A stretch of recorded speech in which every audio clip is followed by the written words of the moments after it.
నమస్కారం. City cable CPC న్యూస్కు స్వాగతం. ముందుగా ముఖ్యాంశాలు. ప్రశాంతంగా జరిగిన జెడ్పీటీసీ ఎన్నికల్లో ఓడిపోతామన్న భయంతోనే వైసీపీ నేతల చర్యలు. కడప ఎంపీ ఇతర నేతలపై జిల్లా ఇన్ఛార్జి మంత్రి సవిత, ఎమ్మెల్యే ఆదినారాయణ రెడ్డి, మాజీ ఎమ్మెల్సీ బీటెక్ రవిల మండిపాటు. ప్రజాస్వామ్యం ఖూనీ చేస్తూ నిర్వహించిన పులివెందుల ఒంటిమిట్ట జెడ్పీటీసీ ఎన్నికలు దేశ చరిత్రలో ఎన్నడూ చూడలేదు. జిల్లా టీడీపీ నేతల పట్ల వైసీపీ జిల్లా అధ్యక్షుడు రవీంద్రనాథ్ రెడ్డి, మాజీ డిప్యూటీ సీఎం అంజద్ బాషాల ఆగ్రహం. ఆశా వర్కర్లకు రాష్ట్ర ప్రభుత్వం జారీ చేసిన జీవోలను స్వాగతిస్తున్న తరుణంలో మిగిలిన హామీలపై దృష్టి సారించాలి. ఏపీ ఆశా వర్కర్స్ యూనియన్ జిల్లా గౌరవ అధ్యక్షుడు గుంటి వేణుగోపాల్ వినతి. అక్రమ మద్యం కేసులో అరెస్ట్ అయిన రాజంపేట ఎంపీ పెద్దిరెడ్డి మిథున్ రెడ్డి జైలు నుంచి విడుదల కావాలని పెద్ద దర్గా గురువులను కోరుకుంటున్నట్లు వైసీపీ ఎన్ఆర్ఐ విభాగం ప్రతినిధులు తెలిపారు. తొలుత దర్గాకు చేరుకున్న వారు దర్గాలోని ప్రధాన గురువు హజరత్ పీరుల్లా మాలిక్ మజార్తో పాటు ఇతర గురువుల మజార్లను దర్శించుకుని ప్రత్యేక ప్రార్థనలు నిర్వహించారు. అనంతరం తీర్థ ప్రసాదాలు స్వీకరించారు.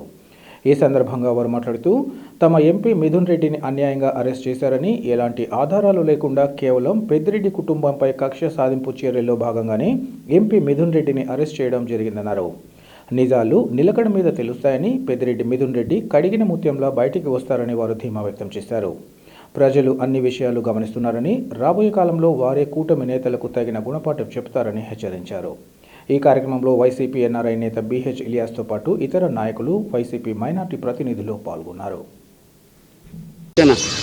ప్రజానాయకుడు, సంక్షేమం కోసం పాటుపడే మంచి నాయకుడు, సామాన్య కార్యకర్తను కూడా గౌరవించి ఎంతో మంచి మనసు పిలిచి మాట్లాడే మనసున్న మహారాజు రాయంపేట పార్లమెంట్ సభ్యులు మిథున్ రెడ్డి అరెస్ట్ అయ్యి ఈరోజుకి 26 రోజులు అవుతుంది. నిజంగా ఈ ప్రభుత్వం ఒక రాజకీయపు పాలన మాదిరిగా జరుగుతుంది. కేవలం రాజకీయ దురుద్దేశంతో, రాజకీయ కక్ష సాధింపుతో అక్రమ అరెస్ట్ చేయడం జరిగింది. మనం ఒకసారి ఆలోచిస్తే మిథున్ రెడ్డి గారు 3 పర్యాలు ఎంపీగా ఉన్నారు. ఎక్కడ అవినీతికి తావు లేకుండా ప్రజల సంక్షేమం కోసం పాటుపడిన వ్యక్తి రాజంపేట పార్లమెంట్ సభ్యుడు. ముఖ్యంగా మన ఎన్ఆర్ఎస్ అంటే అమితమైన గౌరవం ఇచ్చే వ్యక్తి, ఒక సామాజిక వేత్త. ఎందుకు చెప్తున్నానంటే మనము 1994 నుంచి 2014 నుంచి 2019 వరకు అధికారంలో లేము. అప్పుడు గల్ఫ్లో ఎవరైనా చనిపోతే వారి కుటుంబాలను ఆకలి చూడాలంటే చాలా కష్టంగా ఉండేది. ఎవరైనా కూడా కుల మతాలకు అతీతంగా గల్ఫ్ ఎవరైనా దురదృష్టం ఉండి చనిపోతే వారి బాడీని ఇక్కడ వచ్చేదానికి చెన్నై నుంచి కానీ, హైదరాబాద్ నుంచి కానీ, బెంగళూరు నుంచి కానీ ఉచితంగా అంబులెన్స్ ఏర్పాటు చేసిన వ్యక్తి మిథున్ రెడ్డి గారు. మరియు ఎవరైనా ప్రమాదం జరిగి అక్కడ నడవలేని పరిస్థితులను వాళ్ళు కూడా ఉచిత అంబులెన్స్ ఏర్పాటు జరిగింది. ఇటువంటి మంచి వ్యక్తిని కేవలం రాజకీయ కక్ష సాధింపుతో వారిని అరెస్ట్ చేసి రాక్షస ఆనందం పొందుతున్న ఈ కుటుంబ ప్రభుత్వం ప్రజలంతా గమనిస్తున్నారు. 2029లో తప్పకుండా ప్రజలు కూటమి ప్రభుత్వానికి బుద్ధి చెప్తుంది. ఈరోజు అమీన్పీ దర్గా, పెద్ద దర్గా, భారతదేశంలో ప్రసిద్ధిగాంచిన పెద్ద దర్గా, ఇక్కడ ఏ కోరికలు కోరినా వాళ్ళు మహనీయులు దాన్ని అమలు చేస్తారు. ఈరోజు మిథున్ రెడ్డి గారిని త్వరగా బయటికి వచ్చేదానికి మేము ప్రత్యేక ప్రార్థన చేయడం జరిగింది. ఇటువంటి మంచి వ్యక్తిని అక్రమ అరెస్ట్ చేసి ఆనందం పొందుతున్న వారు భవిష్యత్తులో చాలా కష్టపడతారని తెలియజేసుకుంటున్నారు. జిల్లాలోని పులివెందుల ఒంటిమిట్ట జెడ్పీటీసీ ఉప ఎన్నికల్లో ప్రజాస్వామ్యం ఖూనీ అయిందని, దేశ చరిత్రలో ఇలాంటి ఎన్నికలు ఎప్పుడూ చూడలేదని వైసీపీ జిల్లా అధ్యక్షుడు రవీంద్రనాథ్ రెడ్డి, మాజీ డిప్యూటీ సీఎం అంజద్ బాషాలు ఆగ్రహం వ్యక్తం చేశారు. కడపలోని పార్టీ కార్యాలయంలో ఏర్పాటు చేసిన విలేకరుల సమావేశంలో వారు మాట్లాడారు. ఈ ఎన్నికల్లో ప్రజాస్వామ్యాన్ని అపహాస్యం చేశారన్నారు. టీడీపీ నేతల దౌర్జన్యాలు, రౌడీజాన్ని ప్రజలు చూశారని, పోలింగ్ కేంద్రాల వద్ద టీడీపీ నేతలు 100 మంది తిష్టవేసి ఓటర్లను భయభ్రాంతులకు గురి చేశారన్నారు. స్థానికులను సైతం వారి గ్రామాల్లో తిరగనివ్వలేదని, మంత్రి హోదాలో ఉన్న నాయకులే దగ్గరుండి రిగ్గింగ్కు పాల్పడ్డారన్నారు. ప్రచార సమయంలో వైఎస్ఆర్సీపీ నాయకులపై దాడులు చేసి తిరిగి తమపైన అక్రమ కేసులు బనాయించారన్నారు. డీఐజీ కోయ ప్రవీణ్ జెడ్పీటీసీ స్థానానికి పోటీ చేసినట్లుందని ఈ సందర్భంగా చెప్పారు. పోలింగ్ బూత్ లోపల రిగ్గింగ్ జరుగుతుంది మహాప్రభు అంటే పట్టించుకోకపోగా కొన్ని బూత్లలో అధికారులే దగ్గరుండి రిగ్గింగ్ చేశారన్నారు. జెడ్పీటీసీ ఉప ఎన్నిక పోలింగ్ నిర్వహణలో అధికారులు వైఫల్యం చెందారని ఆరోపించారు. ప్రజలు ఓటు వేయకుండా నాయకులే ఓటు వేసుకునేలా కొత్త ఒరవడికి శ్రీకారం చుట్టారని విమర్శించారు. కలెక్టర్ సమక్షంలోనే దొంగ ఓట్లు వేశారని ఆరోపించారు. ఇప్పుడు జరిగిన జెడ్పీటీసీ ఉప ఎన్నికలు రద్దు చేసి కేంద్ర బలగాలతో తిరిగి ఈ ఉప ఎన్నికలు జరపాలని వైఎస్ఆర్ కాంగ్రెస్ పార్టీ తరపున డిమాండ్ చేస్తున్నామన్నారు. స్థానికుడు కాకపోయినా మంత్రి రాంప్రసాద్ రెడ్డి పక్క జిల్లా నుంచి వచ్చి రెగ్గింగ్కు పాల్పడి వందల మంది అనుచరులతో వీరంగం సృష్టించారని అన్నారు. డీఐజీ కోయ ప్రవీణ్తో సహా పోలీసులకు ఆస్కార్ అవార్డు ఇవ్వాలని ఈ సందర్భంగా ఎద్దేవా చేశారు. ఈ సమావేశంలో పలువురు వైసీపీ నేతలు పాల్గొన్నారు. మరి రాష్ట్రంలో ఉండే ఎలక్షన్ కమిషన్ ఒక చిన్న ఎన్నిక మన వైఎస్ఆర్ జిల్లాలో, ఉమ్మడి జిల్లాలో పులివెందల మరియు ఒంటిమిట్ట జెడ్పీ స్థానాలకు ఎన్నికలు నిర్వహణలో పూర్తిగా విఫలం చెందిందని చెప్పి మనమందరం కూడా చెప్పుకోవచ్చు. రాష్ట్రంలో, ఆంధ్ర రాష్ట్రంలో ఒక జిల్లాలో కేవలం 2 మండలాలకు సంబంధించిన ఎన్నిక, అది కూడా ఎన్ని ఓట్లంటే పులివెందలలో 10,600 ఓట్లు, ఒంటిమిట్టలో 24,650 ఓట్లు. ఇలాంటి ఒక చిన్న ఎన్నిక సజావుగా నిర్వహణలో ఎలక్షన్ కమిషన్ అయితే ఏమి, మరి ఈ రాష్ట్ర ప్రభుత్వం అయితే ఏమి పూర్తిగా విఫలం చెందింది అని చెప్పి మేము స్పష్టంగా చెప్పగలం.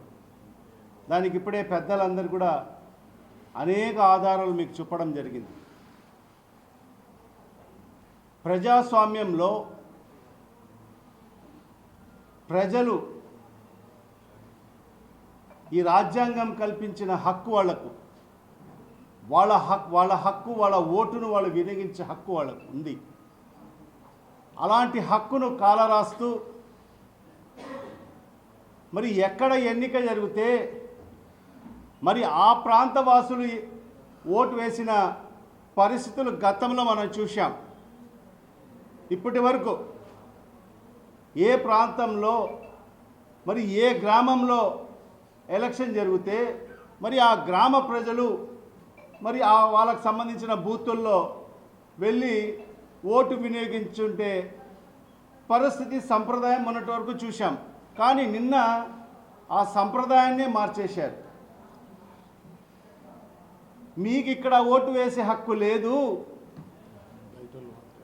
మేము మాత్రమే వేసుకుంటాము అంటే పులివెందుల ఎన్నిక జరిగితే జమ్మలమడుగు వాళ్ళు వస్తారు, ఎర్రగుంట్ల వాళ్ళు వస్తారు, మరి కమలాపురం వాళ్ళు వస్తారు, ప్రొద్దుటూరు వాళ్ళు వస్తారు. మీకు మాత్రం ఓటు వేయనీయము, మేము మాత్రమే ఓట్లు వేసుకుంటాము అని చెప్పే పరిస్థితి. మరి అదే ఒంటిమిట్టకు తీసుకుంటే మీకు ఇక్కడ గ్రామంలో ఉండే ఎవరికి కూడా మీరు ఓటు వేసేదానికి మీకు హక్కు లేదు. ఆ హక్కు అంతా కూడా మాది, మా ప్రభుత్వము, మేమిక్కడ మంత్రులము అని చెప్పి రాయచోటు నుంచి, రాజంపేట నుంచి వందల సంఖ్యలో రౌడీలు, గూండాలు, పిట్ పాకెటర్లు, గంజాయి వాడేవాళ్ళు వీళ్ళందరూ కూడా ఓటర్లుగా మారడం జరిగింది. ఎర్రచందనం వాళ్ళు వీళ్ళందరూ కూడా ఓటర్లుగా మారిపోయారు. ఇప్పుడే చూపించడం జరిగింది కూడా ఒకటి. స్వయంగా ఈ జిల్లా కలెక్టర్ గారు బూతులు పర్యవేక్షిస్తున్న సందర్భంలో ఒక బూత్ పర్యవేక్షిస్తుంటే జిల్లా కలెక్టర్ గారు అక్కడ ఉండారు, అక్కడ దొంగ ఓట్లు వేస్తున్నారు. కానీ మా జిల్లా కలెక్టర్ గారు అక్కడ ఉండే వాళ్లకు మీ ఎవరయ్యా నువ్వు మీరని చెప్పి అడిగిన ప్రశ్నే లేదు. ఎందుకంటే అధికారుల ప్రోద్బలంతో, అధికారుల అండదండతో, పోలీసుల యొక్క పహారాలో మరి ఈరోజు ఎన్నిక జరిగిన పరిస్థితి మనకు స్పష్టంగా తెలుస్తుంది. మేము గతంలో నుంచి కూడా చెప్తున్నాం, ముందు నుంచి మేము అదే మాట అంటున్నాం. మరి ఈ ఎన్నిక మాత్రం వైఎస్ఆర్ కాంగ్రెస్ పార్టీకి, టీడీపీకి కాదు. ఈ ఎన్నిక వైఎస్ఆర్ కాంగ్రెస్ పార్టీ మరి పోలీసుల మధ్య జరుగుతున్న ఎన్నిక ఇది అని అనేక సందర్భాల్లో ఎలక్షన్ కమిషన్కు మేము విన్నవించుకోవడం జరిగింది.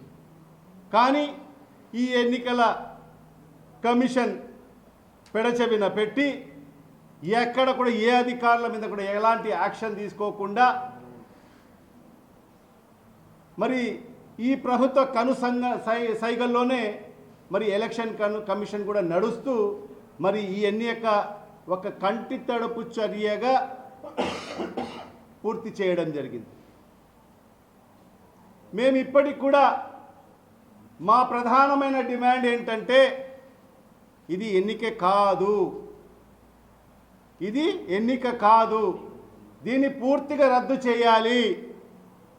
మళ్ళా నిష్పక్షపాతంగా కేంద్ర ప్రభుత్వాల బలగాలు పెట్టి మరి ఈ రెండు చోట్ల పూర్తిగా ఉమ్మడి కడప జిల్లాలో 2 జెడ్పీటీసీ ఎలక్షన్స్ సంబంధించిన పోలింగ్ నిన్న జరిగింది. నిజంగా కూడా పోలింగ్ సరళి చూస్తే సభ్య సమాజం తల వంచుకునే సిగ్గుపడే కార్యక్రమం జరుగుతుంది. ప్రజాస్వామ్యాన్ని ఖూనీ చేసి చాలా దారుణం. ఎక్కడ కూడా ఈ భారతదేశంలో ఎక్కడ కూడా ఇటువంటి ఎలక్షన్లు జరిగి ఉండవు. చాలా దారుణం. చిన్న ఎలక్షన్, ఒక జెడ్పీటీసీ ఎలక్షన్ అంటే ఒక మండల పరిధి చిన్న ఎలక్షన్ను మరి సీఎం ఆఫీసు మనం నిజంగా కూడా చాలా దారుణం. సీఎం ఆఫీస్ ఇన్స్ట్రక్షన్స్ తోటి పోలింగ్ అధికారులు అందరూ, పోలింగ్ ఆఫీసర్లు, సెక్యూరిటీ ఇవ్వాల్సిన పోలీస్ ఆఫీసర్లు అందరూ కూడా ప్రభుత్వానికి బాసటగా ఉండి పోలీస్ పహారాలో జరిగిన ఎలక్షన్ అది మరీ దారుణంగా. పులివెందులలో అయితే మనం చూస్తున్నాం, ఎలక్షన్ మొదలైన రోజుల నుంచి ఎలాంటి సంఘటనలు జరిగినాయనేది ప్రజలందరూ కూడా గమనిస్తూనే ఉన్నారు.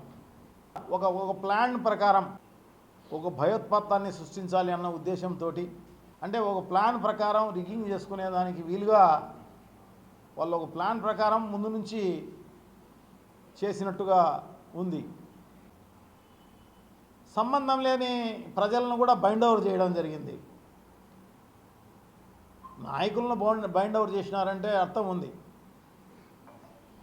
సంబంధం లేని వాళ్ళను కూడా బైండ్ ఓవర్ చేసి ఓటర్లను కూడా భయభ్రాంతులను చేసే కార్యక్రమం అంతా కూడా చేయడం జరిగింది. ముందు రోజే అంటే ఎలక్షను 2 రోజుల ముందు సాయంత్రం 5 గంటలకు ఎలక్షన్ క్యాంపెయిన్ అయిపోతుంది. అయిపోయిన తర్వాత మేమందరం కూడా మా పార్టీకి సంబంధించిన నాయకులందరూ కూడా ఆ జెడ్పీటీసీ పరిధి ప్రాంతం నుంచి బయటికి పోవడం జరిగిందన్నమాట. గౌరవంగా, ప్రజాస్వామ్యానికి గౌరవించే విధంగా చేయడం జరిగింది. కానీ వాళ్ళు మాత్రం అప్పటి నుంచి బయట నుంచి పిలిపించుకునే కార్యక్రమం చేయడం జరిగిందన్నమాట. ఒక్కొక్క బూతుకు ఒక్కొక్క ఎమ్మెల్యేని పెట్టి ఆ ఎమ్మెల్యేకి తోడుగా దాదాపు ఒక 400-500 మందిని ఒక్కొక్క ఊరిలో వాళ్ళు అప్పుడు తిష్ట వేసే కార్యక్రమం.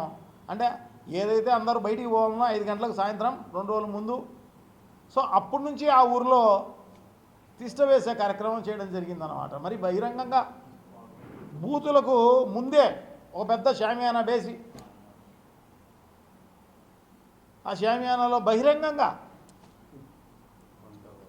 వంట వార్పు అక్కడే చేసుకొని మరీ దారుణంగా అంటే మాంసం తింటాన్నామని చెప్పేసేసి ఎముకలను మెడకేసుకున్నట్టు అన్నమాట. ఎందుకంటే తిమ్మిని బిమ్మిని చేయవచ్చు, ఏం పర్వాలే, మనం ఏం చేసినా చెల్లుతుందిలే, మనకు ఛానళ్ళు ఉన్నాయి, మనకు పేపర్లు ఉన్నాయి, సో ఇవన్నీ కూడా ఏం చేయరు, పోలీసులు మనాళ్ళే అని చెప్పేసేసి వాళ్ళు చేస్తూ ఉంటే దాదాపు పులివెందుల 10,500 ఓట్లే ఆడు ఉండేది, 10,600 ఓట్లు. దానికి దాదాపు 700 మంది పోలీసు బందోబస్తు. ఎందుకు వాళ్ళందరూ ఓటేపించేదానికి కాదు, ప్రజలతో ఏదైనా రౌడీల నుంచి కాపాడి ఓటేపించేదానికి పోలీసులు ఉపయోగం ఉంటుంది. అది అంటే ఓటింగ్ సజావుగా సాగేదానికి వాళ్ళు ఉపయోగపడే కార్యక్రమం చేయాలన్న ఉద్దేశంతో ఎవరైనా కూడా అనుకుంటారు అట్లనే, అబ్బా పెద్ద పటిష్ట బందోబస్తు బ్రహ్మాండంగా జరుగుతుందిలే అని చెప్పేసి అనుకుంటారు. వేరే వాళ్ళందరూ కూడా చూసేవాళ్ళు. వాళ్ళందరూ ఏం చేసినారంటే ఈ రౌడీ ముక్కలకు తెలుగుదేశం వాళ్లకు కాకి డ్రెస్సు అంటే పచ్చ డ్రెస్సు వేసుకొని మరి వాళ్లకు తోడుగా ఉండే కార్యక్రమం చేయడం జరిగిందన్నమాట. బయట నుంచి వేరే నాయకులు వాళ్ళందరూ ఉన్నారు కదా అని అడగడానికి పోతే వీళ్ళని తరిమేసే కార్యక్రమం, లోకల్గా అసలు తిరిగినిచ్చే కార్యక్రమం కూడా లేదు. లోకల్గా చేన్లకు తోటలకు పోయేదానికి కూడా లేకోకుండా వ్యవహరించిన కార్యక్రమం. నిన్నటి రోజు జరిగిన జెడ్పీటీసీ ఉప ఎన్నికల్లో ఎటువంటి అవాంఛనీయ సంఘటనలు జరగకపోగా ఎక్కడ ఓడిపోతామో అన్న భయంతోనే వైసీపీ నేతలు ఈ ఎన్నికలను బహిష్కరించారని జిల్లా ఇన్ఛార్జ్ మంత్రి సవిత, ఎమ్మెల్యే ఆది నారాయణ రెడ్డి, టీడీపీ మాజీ ఎమ్మెల్సీ బీటెక్ రవిలు తెలిపారు. పులివెందులలో ఏర్పాటు చేసిన విలేకరుల సమావేశంలో వారు మాట్లాడారు. రీపోలింగ్ కావాలని అడిగిందే వాళ్ళని తెలిపారు. ప్రజలు మీ పక్షాన లేరని స్పష్టమైందని, వారికి ఎన్నికల్లో ఓటమి తథ్యమని తెలుసునన్నారు. ఉదయం 7 గంటలకు 15 బూతుల్లో పోలింగ్ ప్రారంభం కాగా సాయంత్రం తనకు ఓట్లు పడలేదని తెలుసుకుని కడప ఎంపీ వైఎస్ అవినాష్ రెడ్డి ఎన్నికలను బహిష్కరిస్తున్నట్లు వెల్లడించడంలో ఆంతర్యం ఏమిటో అందరికీ తెలుసునన్నారు. ప్రజాస్వామ్యబద్ధంగా జరిగిన ఎన్నికల్లో ప్రజలు మీకు ఓటు వేయలేదని స్పష్టమయ్యాక తమ ఓటమిని అంగీకరించలేక ఎన్నికలు బహిష్కరిస్తున్నారని ఆరోపించారు. ఈ కారణంగానే రీపోలింగ్ను అడిగారన్నారు. మీరు అడిగినట్లు రీపోలింగ్ విషయమై ఎన్నికల కమిషన్ 2 బూతుల్లో రీపోలింగ్ నిర్వహిస్తుంటే వైసీపీ ఎందుకు బహిష్కరిస్తుందో చెప్పాలన్నారు. ప్రజలే మిమ్మల్ని బహిష్కరించారని గుర్తుంచుకోవాలన్నారు. 2014లో కూడా వైసీపీ ఓడిపోతే ఆ పార్టీ అధినేత తన ఓటమిని అంగీకరించక వెన్నుపోటు దినోత్సవంగా ప్రకటించిన అందరికీ గుర్తుందన్నారు. తాము ఎన్నికలను ఏకపక్షంగా నిర్వహించాలనుకుంటే అసలు పులివెందుల, ఒంటిమిట్టలలో నామినేషన్లు దాఖలయ్యేవి కావన్నారు. పులివెందుల రూరల్ గ్రామాల్లో ఇళ్లు కట్టకుండా దోపిడీ చేశారని, పాడా నిధులు దుర్వినియోగం చేశారని వారు తెలిపారు. ఏపీని ఐపీని చేసిన ఘనత వైసీపీదని వారు విమర్శించారు. చిన్న అవాంఛనీయ సంఘటన జరగకుండా ఏ సంఘటన కూడా అలా ప్రశాంతంగా జరిగిపోతే ఎక్కడ ఓటింగ్ అంతా ప్రశాంతంగా ప్రజాస్వామ్యబద్ధంగా జరిగింది కాబట్టి మేము 100% ఓడిపోతామని చెప్పి దానికి ఎన్ని సాకులు కావాల్సింటే అన్ని సాకులు, ఎలక్షన్ కమిషన్లు 100 కొద్ది, ఆ తర్వాత మెయిల్స్, అలాగే వాళ్ళ పార్టీకి చెందిన కార్యకర్తలతో అందరితో అంటే కావాలని మేము ఓటేని పోయలేదనేది ఇట్లా వీడియోలన్నీ కూడా తీపించి వాళ్ళ ఇష్టం వచ్చినట్టు చేయడం ఇదంతా జరిగితే అన్నీ కూడా పరిశీలించి వాళ్ళ ఎలక్షన్ కమిషన్ వాళ్ళు 2 చోట్ల ఏదో వాళ్ళకు ఇబ్బంది అని అనిపించిందో ఏమో 2 చోట్ల అంటే polling booth number 3, polling booth number 14 అంటే అచ్చువెల్లిలో ఒక పార్టు, తర్వాత కొత్తపల్లిలో ఒక పార్టు, 2 పార్ట్లు పోలింగ్, ఆ తర్వాత మళ్ళీ రీపోలింగ్ అనుమతించారు. ఆ పోలింగ్ కూడా ఇప్పుడు జరుగుతూ ఉంది. ఇప్పుడు వాళ్ళు అసలు రీపోలింగ్ కావాలని అడిగినదే వైఎస్ఆర్సీపీ పార్టీ. ఇప్పుడు రీపోలింగ్ చేసేటప్పుడు సడన్ గా అవినాష్ రెడ్డి గారు మేము ఆ తర్వాత ఎలక్షన్ మనం బైకాట్ చేస్తామని చెప్తాడు. అసలు రీపోలింగ్ కావాలని అడగడం ఎవరు చెప్పిరి? రీపోలింగ్ ఇచ్చిన తర్వాత మళ్ళీ బాయ్కాట్ చేయడం ఎవరు చెప్పిరి? వాళ్ళు చెప్పేదంతా మొత్తం 15 బూతులు రీపోలింగ్ అయితే చేస్తామని ఆ తర్వాత ఒక కొత్త వాదన చెప్తున్నారు. నిజంగా మీ దాంట్లో న్యాయం ఉండి నిజంగా అవకతవకలు జరిగి ఉండి 15 బూతులు మళ్ళీ రీపోలింగ్ వచ్చినా ఇప్పుడు పెట్టిన 2 బూతులు అయితే మళ్ళీ రీపోలింగ్ రావు కదా. ఈ రెండు బూతులు అయితే ఎలక్షన్ ప్రాసెస్ జరగాలి కదా. మీకు నిజంగా ప్రజాస్వామ్యం పట్ల కానీ తర్వాత మీ పార్టీ పట్ల కానీ విశ్వాసము మీ ప్రజల పట్ల ఏదైనా ఉంటే ఈ 2 బూతులు అయితే ఎలక్షన్స్ లో పాల్గొనాలి కదా. ఈ 2 బూతుల ఎలక్షన్ నువ్వు ఎందుకు బాయ్కాట్ చేస్తున్నావు? మీకు క్లియర్ గా తెలుసు ప్రజలు ఓటేస్తే మీరు ఓడిపోతారు. దానికి ఇప్పుడు మీరు క్లియర్ గా మీరు కానీ మీ ద్వారా రాష్ట్ర ప్రజలు కూడా ఆలోచన చేయండి.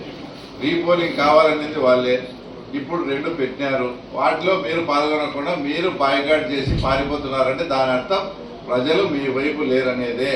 ఒకవేళ మీరు అనుకునేట్టు నిజంగా అన్ని రీపోలింగ్ వచ్చినా ఈ 2 అయితే మళ్ళీ తర్వాత రీపోలింగ్ రావు కదా. ఈ రీపోలింగ్ వచ్చినట్టు మళ్ళీ రావు. ఒకవేళ వస్తే మళ్ళీ పట్టుడు వచ్చేటే ఈ 2 కూడా బాయ్కాట్ చేస్తారంటే ఇది నిస్సిగ్గుగా మీ పారిపోవడమే. ప్రజలు మీ వైపు లేరనేది వాస్తవం. కాబట్టి దాన్ని తప్పించుకునేదానికి ఈరోజు ఇది బాయ్కాట్ చేయడం జరిగింది. మరి నిన్నటి రోజున జెడ్పీటీసీ ఉప ఎన్నిక ఎంత ప్రశాంతంగా జరిగిందో మరి అందరికీ తెలుసు. మరి వైసీపీ పార్టీ వాళ్ళ ఓటమికి ఏ విధంగా ఓటమిని అంగీకరించలేక డైవర్షన్ పాలిటిక్స్ చేస్తారన్న విషయం మన అందరికీ తెలుసు. మరి నిన్నటి రోజున ఉదయం 7 గంటలకే 15 బూతుల్లోనూ పోలింగ్ స్టార్ట్ అయింది. మరి వాళ్ళు ఏజెంట్లు రానిలేదు, మా వాళ్ళని రాలేదని నిన్న 10 గంటలకో 8 గంటలకో అవినాష్ రెడ్డి గారు మేము ఎన్నికలు బహిష్కరిస్తున్నామని చెప్పచ్చు.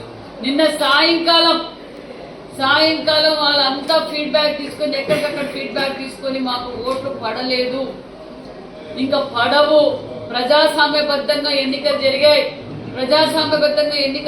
కాబట్టి ప్రజలు మనం పెట్టిన ఇబ్బందులు ప్రజలకు తెలుసు కాబట్టి మనకు ఓటు వేయలేదని క్లారిటీ తీసుకున్న తర్వాత మరి అవినాష్ రెడ్డి గారు జగన్మోహన్ రెడ్డి గారు రీపోల్ కావాలా అన్నారు.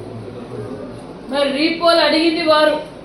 రీపోల్ మరి ఈరోజు 2 మరి ఎలక్షన్ కమిషన్ అన్ని బూతులు చూసి మరి రీపోల్కి ఏమన్నా దానికి వాళ్ళకి చేయాలనిపించినవి వాళ్ళు కావాలన్నారు కాబట్టి రీపోల్ 2 బూతుల్లో పెట్టాం.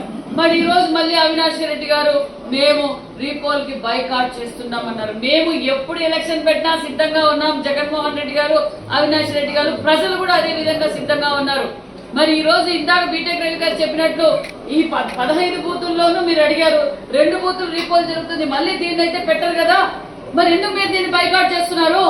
ప్రజలే మిమ్మల్ని బహిష్కరించేశారు అన్న విషయం మీకు తెలుస్తుంది. మీ డైవర్షన్ పాలిటిక్స్ చేయడంతో మీకు అలవాటే. ఈ రోజు ఆ నెపాన్ని పోలీసుల మీద అంటారు, ఎలక్షన్ కమిషన్ అంటారు, తెలుగుదేశం పార్టీ వారి పైన అంటారు, రేపొద్దున పత్రికా విలేకరుల పైన కూడా అంటారు. వారు ఎవరిని వదలటంలో వాళ్ళ ఓటమిని వాళ్ళు అంగీకరించడం లేదు. ఓటమి అంగీకరించే గతంలో కూడా అంతే. జగన్మోహన్ రెడ్డి గారు 2014లో ప్రజలు ఓడిస్తే ప్రజలు వెన్నుపోటు దినోత్సవం కూడా ప్రకటించారు. మనం అందరం చూసాం.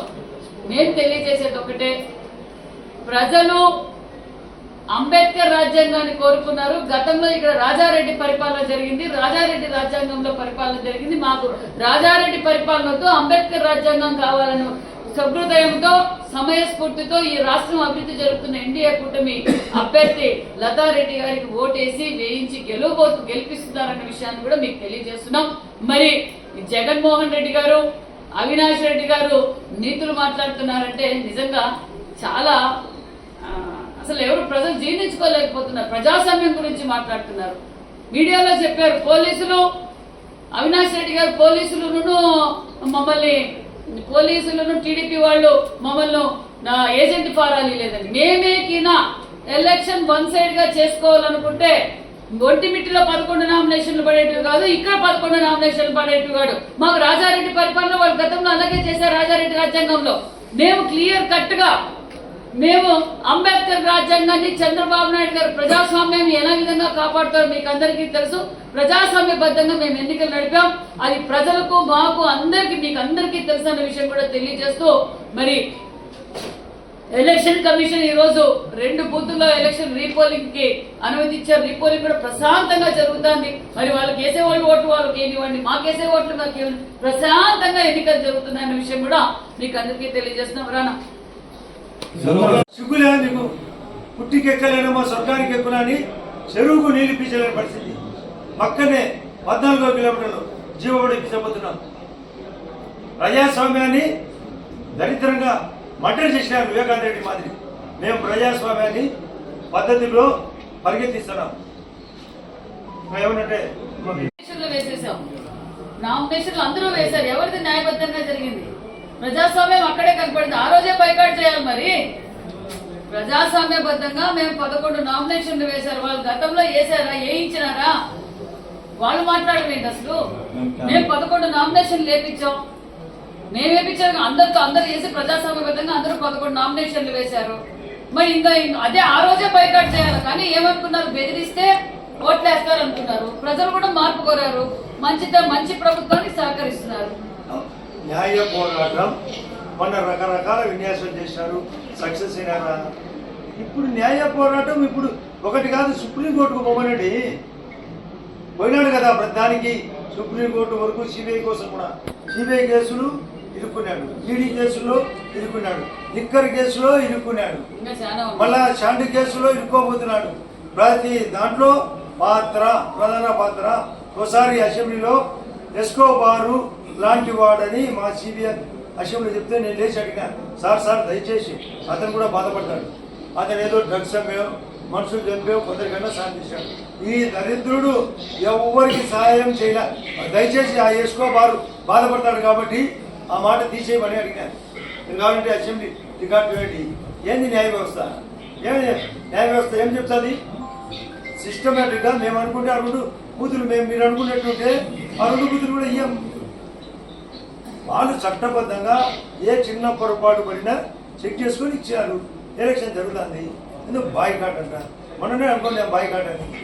నేను అసెంబ్లీలో ఒకసారి మాట్లాడింది ఇక్కడ. సార్ నేను 2019లో నేను జగన్ రెడ్డితో పాటు ఉన్నప్పుడు ప్రధాన కౌంటింగ్ అనగా ఏది జగన్ ఏంది పరిస్థితి అంటే, లేదన్నా మనం భారీగా గెలిచబోతున్నామని. మీ అమ్మ కూడా ఓడిపోయే పరిస్థితి ఎక్కడ వైజాగ్లో ఉంటే, లేదన్నా అమ్మ 2 లక్షలతో అన్నాడు. పొద్దున్నే బయలుపడినా రాష్ట్ర వైఎస్ఆర్ పార్టీ బయలుపడింది. అంతా బాగున్నారంటే ఏంది బాగుండేది? వచ్చినాడు అసెంబ్లీకి వస్తాడా, అసెంబ్లీలో బైకాట్. ఇప్పుడు 11 మంది గెలిచారు. ఒకనాడన్నా అసెంబ్లీకి ఇచ్చినాడా? అసెంబ్లీ మీడియా పాయింట్లో మాట్లాడాడా? ఇప్పుడు మళ్ళీ 11 అదే ఏడుస్తూనే ఉండాలి అతను. మేము ముందుకు పోతానే ఉంటాం, అతను ఏడుస్తూనే ఉంటాడు. న్యాయ వ్యవస్థ కదా మా బాబు, అమ్మనండి సుప్రీంకోర్టు సీనియర్ అడ్వకేట్లు పెట్టమనండి. ఏమైతుంది? ఏడుపు రాగం ఏడుస్తూనే ఉంటాడు. ప్రజాస్వామ్యాన్ని మేము గౌరవిస్తాం.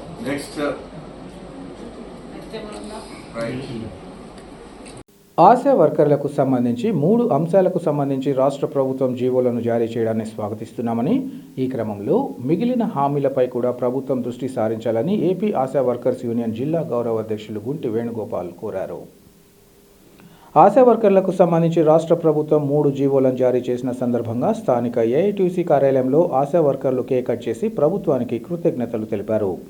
ఈ సందర్భంగా వేణుగోపాల్ మాట్లాడుతూ, రాష్ట్ర ప్రభుత్వం ఆశాలకు సంబంధించి వయోపరిమితి 62 సంవత్సరాలకు పెంపు, గ్రాట్యుటీ 1,50,000, మెటర్నిటీ సెలవులు ఒక్కొక్క కాన్పుకు 180 రోజుల ప్రకారం 2 కాన్పులకు వర్తించేలా జీవో జారీ చేసిందన్నారు. రాష్ట్ర వ్యాప్తంగా ఆశా కార్యకర్తలు చేసిన పోరాటాలతో పాటు ఏఐటీసీ విజయంగా దీన్ని భావిస్తున్నామన్నారు. ఈ విషయంగా రాష్ట్ర ప్రభుత్వం ప్రిన్సిపల్ సెక్రటరీ కమిషనర్కు కృతజ్ఞతలు తెలియజేస్తున్నామన్నారు. అయితే జీవో జారీ సందర్భంగా అనేక రకాల పరిస్థితులు ఎదురవుతున్నాయని, మార్చి నెలలో ఈ విషయంగా జీవోలు ప్రకటించాక అప్పటి నుంచి జూలై వరకు రిటైర్మెంట్ అయిన వారికి తిరిగి విధిలోకి తీసుకోవాలని కోరారు. ఉద్యోగ విరమణ చేసిన వారికి తక్షణమే గ్రాట్యుటీ కింద 1,50,000 చెల్లించాలని కోరారు. అలాగే అందరికీ గ్రాట్యుటీ కింద 1,50,000గా కాకుండా సర్వీస్ ప్రకారం గ్రాట్యుటీ ఇస్తే తగిన న్యాయం జరుగుతుందన్నారు. ఈ క్రమంలో ఈ నెల 31వ తేదీ ఆశా వర్కర్ల రాష్ట్ర మహాసభలు కడపలో జరగనున్నాయని, ఈ మహాసభల్లో అంశాలను మెడికల్ ఉద్యోగులుగా గుర్తించాలని, ఉద్యోగ సర్వీస్ను పర్మనెంట్ చేయాలని, అంతవరకు కనీసం వేతనం 26,000 ఇవ్వాలని కోరారు.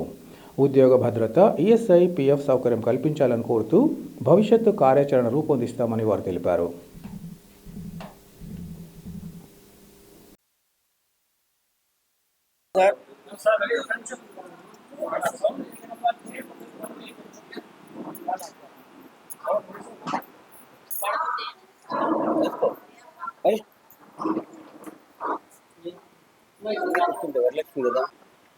ఓకే సార్, అందరికీ నమస్కారం. ఉంటి వేణుగోపాల్, ఏఐటియుసి జిల్లా అధ్యక్షులు, ఏపీ ఆశా వర్కర్స్ యూనియన్ జిల్లా గౌరవ అధ్యక్షులు, వైఎస్ఆర్ కడప జిల్లా సమితి. ఈ మీడియా సమావేశంలో నాతో పాటు ఏపీ ఆశా వర్కర్స్ యూనియన్ రాష్ట్ర అధ్యక్షురాలు పి సుభాషిణి గారు, జిల్లా అధ్యక్షులు యు మరియమ్మ, జిల్లా ఉప ప్రధాన కార్యదర్శి బి శాంతమ్మ, కోశాధికారి సి అమ్ములు, ఉపాధ్యక్షులు Varalakshmi, joint secretary Dorothy, AITUC నగర అధ్యక్షులు పి సుబ్బరాయుడు గారు హాజరు కావడం జరిగింది. ఈరోజు ఈ సమావేశం యొక్క ముఖ్య ఉద్దేశం రాష్ట్ర ప్రభుత్వం మంగళవారం రోజు ఆశా కార్యకర్తలకు 3 వరాలకు సంబంధించినటువంటి వాటికి జీవోను జారీ చేయడం జరిగింది. ఒకటి, వయోపరిమితి 62 సంవత్సరములకు పెంచుతున్నట్లు,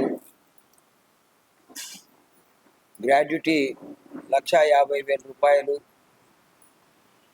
మెటర్నిటీ సెలవులు ఒక్కొక్క కాన్పుకు 180 రోజుల ప్రకారం 2 కాన్పులకు జీవోను జారీ చేయడం జరిగింది. ఏపీ ఆశా వర్కర్స్ యూనియన్ రాష్ట్ర వ్యాప్తంగా ఆశా కార్యకర్తలు చేసినటువంటి పోరాటాలకు ఏఐటియుసికి విజయంగా భావిస్తూ ఉన్నాం. అయితే ఆశా వర్కర్లకు రాష్ట్ర ప్రభుత్వం ఇచ్చినటువంటి వాగ్దానాల్లో వాటిని కూడా నెరవేర్చాలని చెప్పేసి ఈ సందర్భంగా రాష్ట్ర ప్రభుత్వానికి గుర్తు చేస్తూ ఉన్నాం. ఆశా వర్కర్లకు ఇచ్చినటువంటి ఉత్తర్వులను హర్షం వ్యక్తం చేస్తూ వాటిని స్వాగతిస్తూ AP Asha workers union AITUC రాష్ట్ర ప్రభుత్వానికి, అలాగే ప్రిన్సిపల్ సెక్రటరీ ఎంటి కృష్ణబాబు గారికి, కమిషనర్ వీరపాండ్యన్ గారికి కృతజ్ఞతలు తెలియజేస్తూ ఉన్నాం. రాష్ట్ర ప్రభుత్వం ఇచ్చినటువంటి జీవోలో అనేక రకాలైనటువంటి పరిస్థితులు ఏర్పడతా ఉన్నాయి. రాష్ట్ర వ్యాప్తంగా మార్చి నెలలో ప్రకటించిన తర్వాత ఏప్రిల్ నెలలో, మే నెలలో, జూన్ నెలలో, జూలై నెలలో రిటైర్మెంట్ అయినటువంటి వాళ్ళను తిరిగి విధుల్లోకి తీసుకోవాలని చెప్పేసి ఈ సందర్భంగా మేము డిమాండ్ చేస్తూ ఉన్నాం. 62 సంవత్సరాలు పూర్తి కాకుండా రిటైర్ అయినటువంటి వాళ్ళను తిరిగి విధుల్లోకి తీసుకోవాలని, రిటైర్మెంట్ అయినటువంటి వయోపరిమితి పూర్తి అయ్యి రిటైర్మెంట్ అయినటువంటి వాళ్లకు తక్షణం గ్రాడ్యుటీ కింద 1,50,000 రూపాయలు ఇవ్వాలని చెప్పేసి మేము డిమాండ్ చేస్తూ ఉన్నాం. రాష్ట్ర ప్రభుత్వం సర్వీసులో సంవత్సరానికి వేతనములో సగం 5,000 రూపాయలు పెంచుతూ ఉన్నట్లు గ్రాడ్యుటీకి ఇవ్వడం జరిగింది. అయితే పూర్తి స్థాయిలో సంవత్సరానికి 5,000 రూపాయలు అంటే సర్వీస్ 10 సంవత్సరాలు చేసిన వాళ్ళు రిటైర్మెంట్ అయ్యే వాళ్ళు ఉన్నారు. తర్వాత 15, 16 సంవత్సరాలు చేసినటువంటి వాళ్ళు రిటైర్మెంట్ ఉన్నటువంటి వాళ్ళు ఉన్నారు. అయినా రాష్ట్ర ప్రభుత్వం చిట్ట చివరికి ఆ మోతాదులో ఇవ్వవలసినటువంటి గ్రాడ్యుటీ మొత్తాన్ని ఇవ్వకుండా 1,50,000 రూపాయలే చివరిగా ఇవ్వడం జరుగుతుంది అని చెప్పేసి చెప్పడం అనేది చాలా బాధాకరమైనటువంటి విషయం. ఒక్కొక్కరు 17 సంవత్సరాలు పనిచేస్తే వచ్చేటువంటిది సంవత్సరానికి 5,000 అంటే 15,500 75 అంటే 1,50,000 రూపాయలు ఏ విధంగా ఇది చేస్తారనేది వాళ్ళ వృద్ధాప్యంలో ఉపయోగపడాలి కదా అని చెప్పేసి మేము అడుగుతూ ఉన్నాం. ఏది ఏమైనప్పటికీ కూడా ఈ మూడింటికి జీవోకి సంబంధించి మేము హర్షం వ్యక్తం చేస్తూ కూటమి ప్రభుత్వం అధికారంలోకి వచ్చిన తక్షణం మెరుగైనటువంటి వేతనాలు ఇస్తామని చెప్పేసి ప్రకటన చేశారు. కేంద్ర ప్రభుత్వం 3,500 రూపాయలకు వేతనం పెంచుతున్నట్టు ప్రకటన చేశారు. అలాగే ఉద్యోగానికి భద్రత కల్పిస్తామని, ఉద్యోగులుగా గుర్తిస్తామని కేంద్ర ప్రభుత్వం రాష్ట్ర ప్రభుత్వం కూడా హామీ ఇచ్చింది. వాటిని నిలబెట్టుకోవాలని చెప్పేసి సందర్భంగా మేము విజ్ఞప్తి చేస్తూ ఉన్నాం. అలాగే ఈ నెల 30వ తేదీ 31వ తేదీ రాష్ట్ర మహాసభలు ఆశా వర్కర్స్ యూనియన్ రాష్ట్ర మహాసభలు కడపలో జరుగుతున్నాయి. ఈ మహాసభలకు రాష్ట్రంలో ఉన్నటువంటి నలుమూలల నుండి ఆశా కార్యకర్తలు కడపకు పెద్ద ఎత్తున తరలి వస్తూ ఉన్నారు. ఈ మహాసభల్లో ఆశా వర్కర్లకు సంబంధించి మెడికల్ ఉద్యోగులుగా గుర్తించాలని, పర్మనెంట్ చేయాలని, అంతవరకు కనీస వేతనం 26,000 రూపాయలు ఇవ్వాలని, ఉద్యోగానికి భద్రత కల్పించాలని, ఈఎస్ఐ పిఎఫ్ సౌకర్యాలు కల్పించాలని చెప్పేసి ఈ మహాసభల్లో తీర్మానాలు చేసి భవిష్యత్తు ఉద్యమ కార్యాచరణను రూపొందించుకోబోతున్నటువంటి ఈ మహాసభల్లో వేలాదిగా ఆశా కార్యకర్తలు తరలి రావాలని చెప్పేసి ఆశా వర్కర్స్ యూనియన్గా పిలుపునిస్తా ఉన్నాం. ఈ సందర్భంగా